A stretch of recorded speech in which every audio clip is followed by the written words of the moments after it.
Yeah. Just one small instance. I'll tell you how data is measured and calculated. For example, if somebody looks at, the traditionally people have been looking at the calorie consumption, okay, and looks at, for example, otherwise, if somebody looks at how much flour and rice you are eating as a family, then, and that is the only indicator, then what has happened is that the staple consumption has gone down, okay. So if somebody looks at only that data, then clearly there is a decline.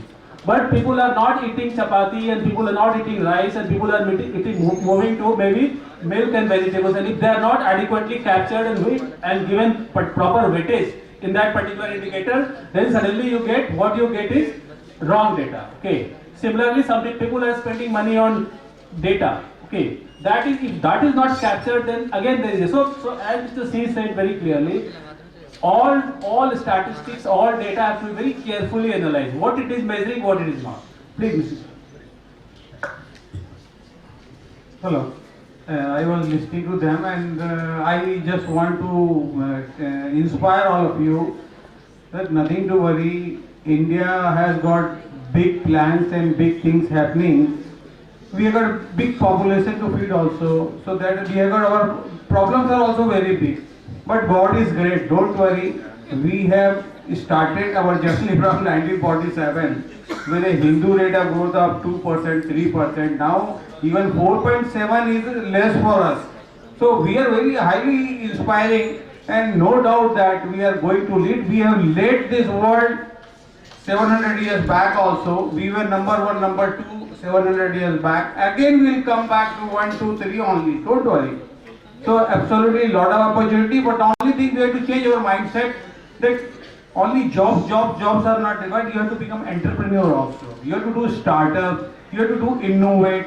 All major companies in the world are headed by Indians. So nothing to worry. You can do wonders and things will come to us. So I wish all of you a great future in the coming year. Thank you.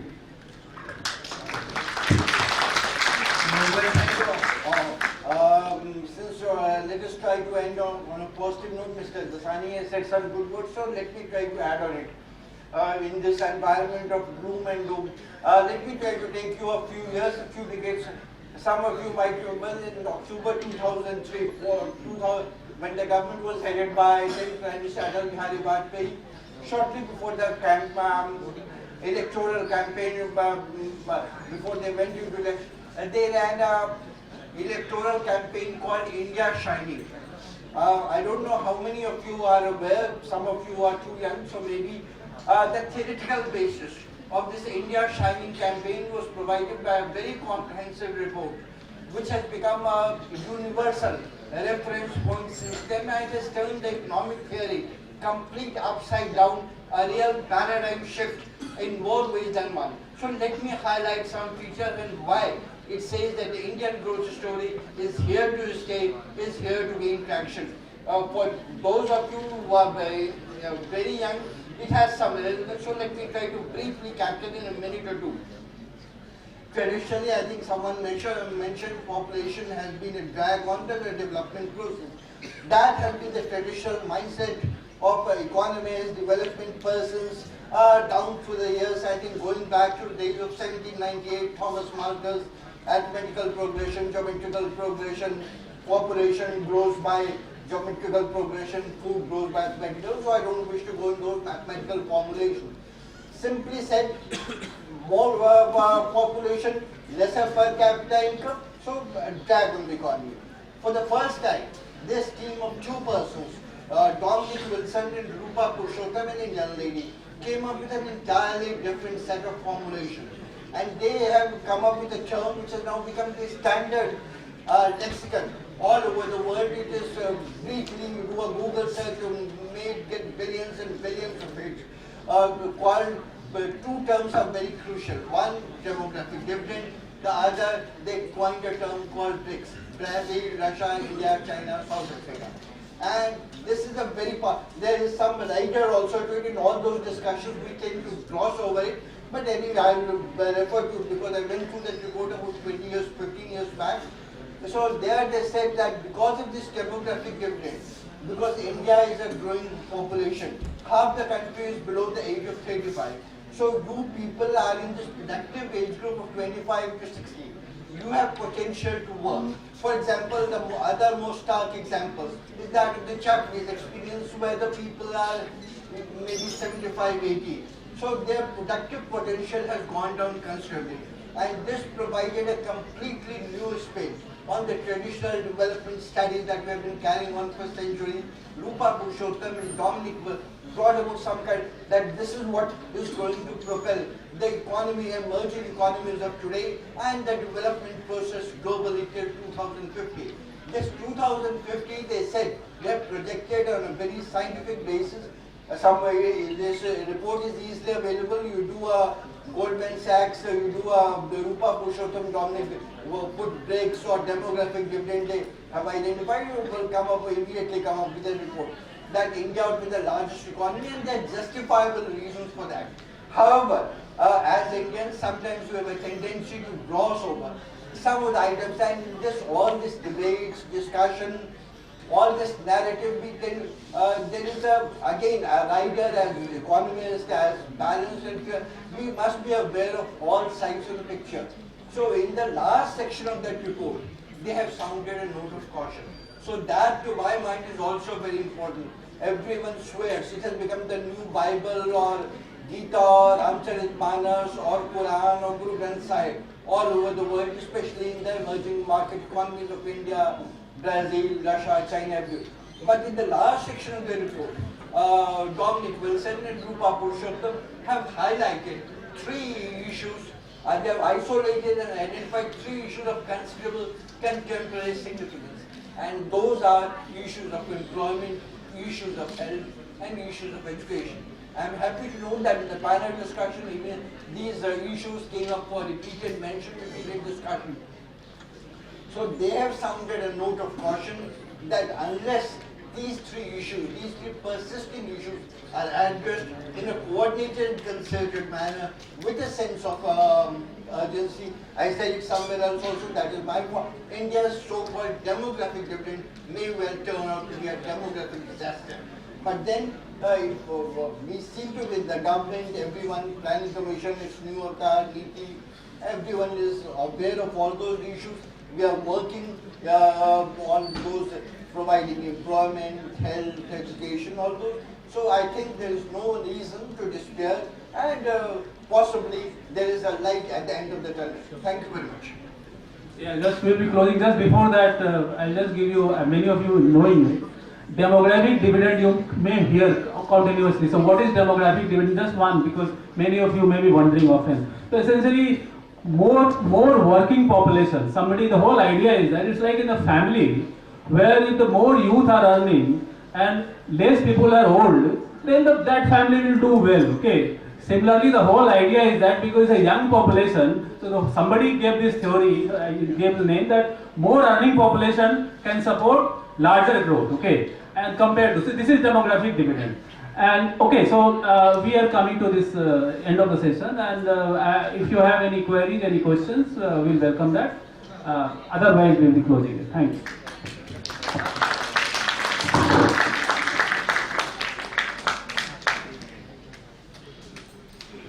As we have seen in the current union budget,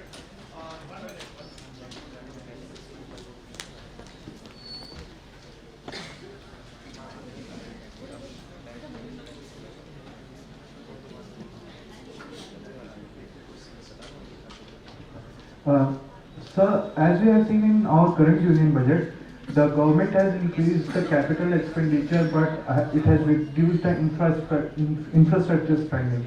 And also the government has missed its fiscal deficit targets by 0.5% and is planning to cover it through disinvestment into its organizations. So, like it has already, the valuation was different for the Air India in the previous when it wanted to do the disinvestment. Would this actually work in covering the fiscal deficit, and is the reducing the infrastructure spending would actually help?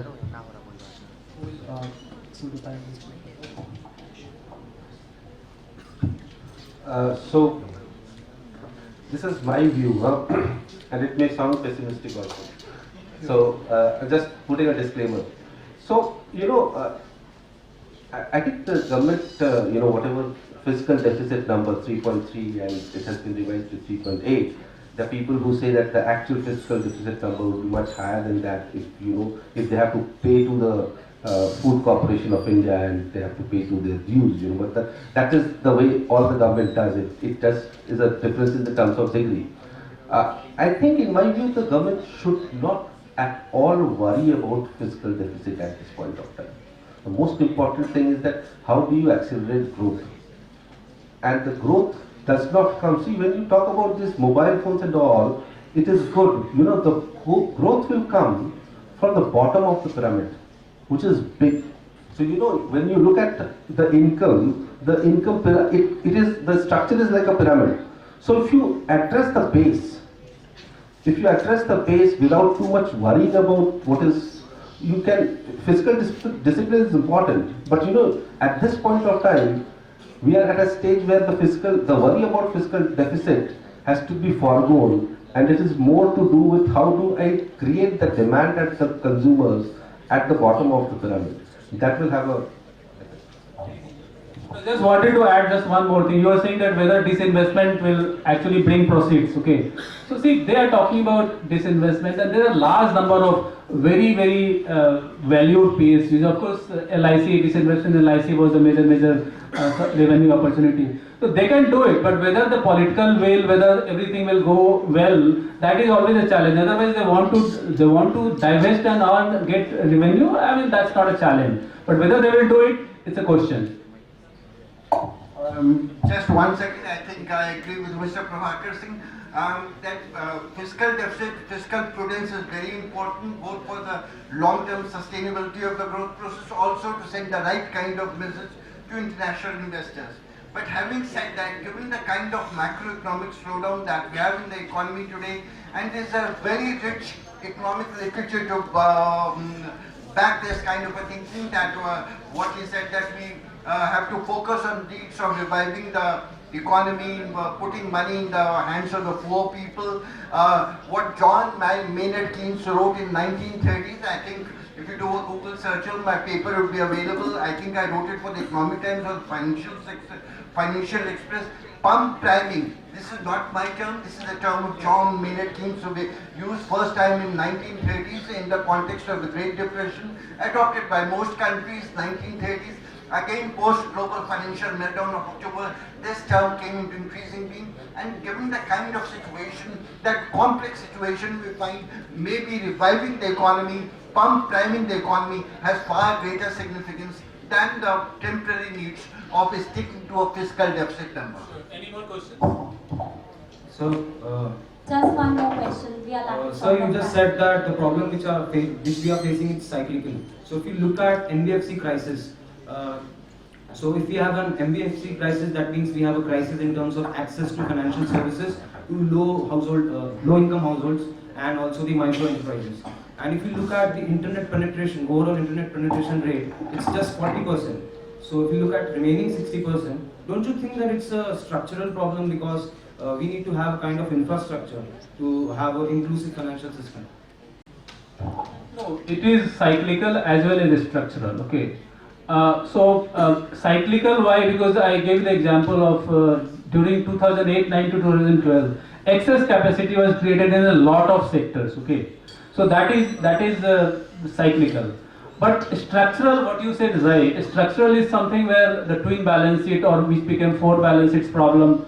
And NBFC, I fully agree. And I gave you when I was talking about that long-term lending. See, the problem is that why this suddenly become, everybody started talking about it. But the problem is that NBFC were having funds for 6 months or 1 year duration, and they were funding 5 years or 6 years loan. So, and what they were doing was they were just rolling over those funds. Okay. Now suddenly when this crisis started, ILFS crisis and then of course various NBFC crises, then suddenly everybody got panicky and that rollover stopped. Okay.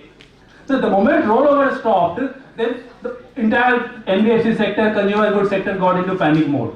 So I agree with you, there are issues but but you know everything takes time.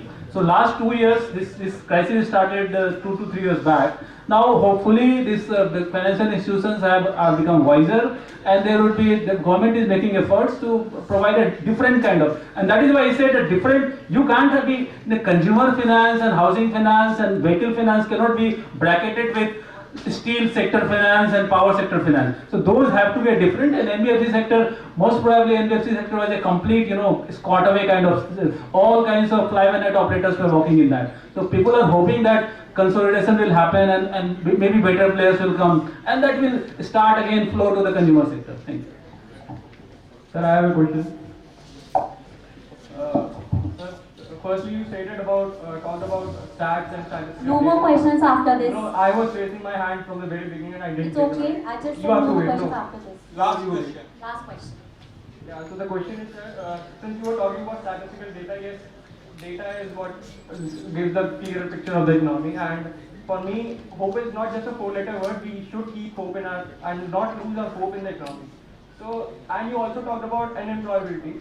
So my question is that unemployability, I guess, is something that is affected mainly because we individuals, or the current generation or the generation to come, is not that much employable. Since someone talked about that we are having global leaders in various organizations like Google, Microsoft, Apple also. I guess they were more employable than we are right now. So my question to Prabhakar sir is that, are we actually doing something that increases our employability? Yeah, we can do. We stop sitting at the last row and stop fiddling our mobile phones to begin with. That's the most important thing. So we can do a lot to increase our employability. But the question is, this is the problem. When you as a young man think about employment, you have a boundary in which you are thinking. You are not thinking of a person who lives in Gorakhpur, and obviously you cannot. The question on what is the employment rate is something which is very technical. So let me just take a minute and explain what it is. When I say, before I talk about employment and unemployment, I need to first find out what is the labor force market. What is the labor force? So today, if I ask you a question, so the criteria is that if you are 15 years or more, I ask you a question that, are you employed or are you not employed? If you say you are not employed, I ask you a question that, are you looking for a job? Are you willing to work and looking for a job? If you say yes, I count you in the labor force market. So I don't count people who are more than 15 years old. They are eligible by their age, but they are not actively looking for a job. So the word used is actively looking for a job, willing to work and actively looking for a job. Now I will make my 100 from that. So people who are willing to work and actively looking for a job and not getting a job are called unemployed. Correct? So today you are in the middle of your MBA program, you are not actively looking for a job, so you are not part of the labor force market. Tomorrow when you will pass out, you will actively looking for a job and you will be in the you will be part of the labor force market. So unemployment is a big problem. Whether you like it or not, it is a big problem, and a part of it is self-created. A part of it is created by demonetization. So industry, cluster by cluster, industry. What is the sordid story in this? There is a contraction of the labor force market. So if I am working in a factory in Surat, and all the factories, the textile looms have closed down, I'll come back to my village and I'll still stop looking for a job. He is also asking whether how you make him more employable. I think that is focused. So, you see, that was there in my first statement. One is that if you want to become more employable, it is not the two parts of it. One is what is the individual effort you can take, and what is the structural effort you can take. Now, I will bring this down to say that what effort you can take and what effort IMS can take in the present context. So IMS knows what will make you more employable. By experience, it has been a leading institute, it has been there for a very long time. You will have to realize yourself that what are the qualities you need to develop which is more employable. You know, what is your area of interest? See, most of the time when you are in the middle of the college, for 5 years you will not know what you want to do. The more quickly you get that clarity, will make you more employable. Thank you, sir. Heartfelt thanks to all the panelists for a wonderful discussion on the theme. May we have a huge round of applause for our panelists. Now may I request Dr. Sunana Jain to present a memento as a token of remembrance to Mr. Ravi Mishra. Please, ma'am, do the honors.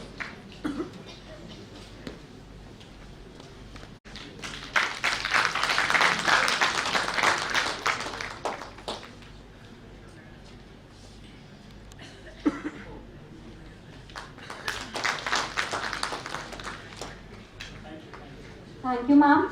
May I request Dr. Gopal Krishnan Dwivedi to present a memento as a token of remembrance to Mr. Naveen Tandon. Please, sir, do the honors.